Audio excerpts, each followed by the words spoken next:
displays of this size that you can actually get in your room. Whether people want them is another thing, but those are the concepts.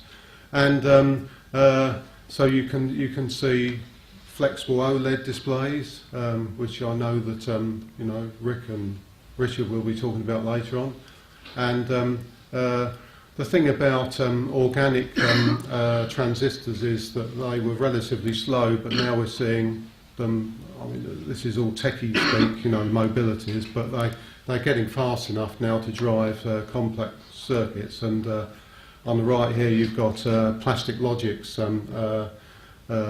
large E reader here, which Mike Bannock will be talking about later on, no doubt. And in the area of organic photovoltaics, the problem is with you know, you've seen you know, solar sort of panels go on roofs. The problem with that is that they're efficient, but they're very expensive still. And with organic solar cells, there's a prospect of getting cheap, much cheaper devices. The problem in the past was that they weren't efficient enough, but now we're already seeing 9% efficiencies.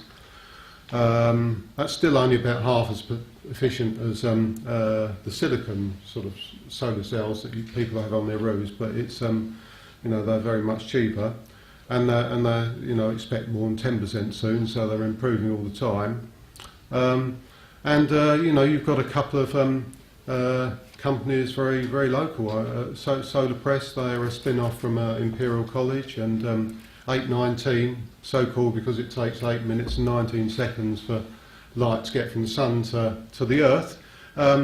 They've got some venture capital. They're a spin-off from Cambridge University. They've got some venture capital backing, and should be producing products next year sometime.